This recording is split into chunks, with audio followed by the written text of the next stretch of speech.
50,000 টাকার জমি যদি 15 বছর পরে কোটি টাকা হতে পারে, তাহলে আমাদের অল্প পরিমাণের দানও আখিরাতে অনেক দামি হবে ইনশাআল্লাহ।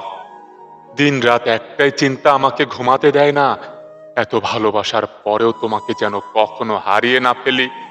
একটা SMS মুছে ফেলতে কষ্ট হয়, একটা ছবি ডিলিট করতে হাত কাঁপে, আর মানুষ নাকি মানুষকে ভুলে যায়। অর্থশূন্য মানুষের জীবন হলো ফুটবলের মতো, সুযোগ পেলে সবাই লাথি মারে। আমরা যাকে দেবতা বানিয়ে উপাসনা করি, সে একদিন উপাসনালাটাই ভেঙে চলে যায়। তারপর প্রার্থনাহীন নিঃসঙ্গ এক জীবনের সাথে সময় খরচ করে পুনরায় ফিরে এসে দেখে এখানে এখন আর কেউ ইবাদতে ব্যস্ত থাকে না। দূরত্ব বেড়ে গেলে দূরত্ব কমানো যায়, কিন্তু গুরুত্ব কমে গেলে গুরুত্ব ফিরিয়ে আনা যায় না। অতিরিক্ত ক্ষমতাবান ও অহংকারী মানুষগুলো একটা সময় অপমান, লাঞ্ছিত হয়ে পৃথিবী থেকে বিদায় নেয়। কত মানুষ অবহেলা করলো, আঘাত করলো, বিশ্বাস নিয়ে খেললো, কষ্ট পেলাম, ভেঙে পড়লাম, কান্না করলাম, সব ভুলে গেলাম। আমি শুধু মনে রাখলাম তোমারে। তোমার যে আমার মনে রাখতে বড় ভালো লাগে। মানেন আর না মানেন, ফ্যামিলি পলিটিক্সের মতন বড় কোনো পলিটিক্স নাই। কারণ এই পলিটিক্সের বিরুদ্ধে কিছু বলতে পারবেন না, প্ল্যান আপনার সামনেই করবে, আপনি জবাব দিতে পারবেন না। যে সকালে দেরিতে জাগবে সে সবকিছুতেই পিছিয়ে যাবে। কোনো অনুষ্ঠানে অর্ধ উলঙ্গ নারী যখন নৃত্য করে, তখন সব বয়সী পুরুষ হুমড়ি খেয়ে পড়ে সামনে যাওয়ার জন্য, অথচ প্রতি ওয়াক্ত নামাজে মুয়াজ্জিন সাহেবের চিল্লাইতে হয়, সামনের কাতার পূরণ করতে হবে, আগে দাঁড়ান।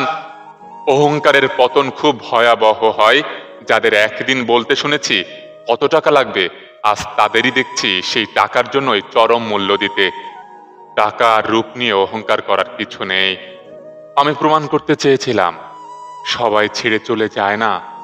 সে চলে গিয়ে বুঝিয়ে দিল ভালোবাসা সবার জন্য আসে না। শৌখিন হওয়া থেকে ঋণমুক্ত জীবন অনেক সুখের। যে বাড়িতে মহিলা নেতৃত্ব দেয় সে বাড়িতে কিয়ামতের আগে কোনো শান্তি আসবে না। আপনাকে এড়িয়ে যাওয়া স্মার্ট বন্ধুর চেয়ে আপনাকে স্মরণ করা কামলা বন্ধুটাই উত্তম। মনে মনে করা পরিকল্পনা কখনো অন্যকে জানানো উচিত নয়, জানালে সবাই ব্যাগরা দিতে শুরু করে। সত্যবাদিতা স্মৃতিশক্তির উপর চাপ কমায়। লক্ষ্যে পৌঁছানো না পর্যন্ত আগে থেকে কোনো কিছু কাউকে বলতে নেই, মানুষের নজর লেগে যায়।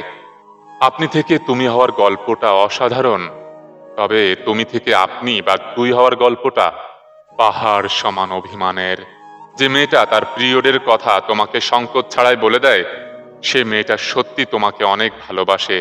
যে মেয়েটা তার প্রাক্তনের কথা নির্দ্বিধায় তোমাকে বলে দেয়, সে মেয়েটা তোমাকে অনেক বেশি ভালোবাসে। যে মেয়েটা কোনো ছেলে মেসেজ দিলে বিরক্ত করলে, প্রপোজ করলে সোজা তোমাকে এসে বলে দেয়, সে মেয়েটা তোমাকে ভালোবাসে। যে মেয়েটা তোমার সামান্য একটু কথায় ফুঁপিয়ে কেঁদে উঠে বিশ্বাস করো, সে মেয়েটা তোমাকে প্রচন্ড ভালোবাসে।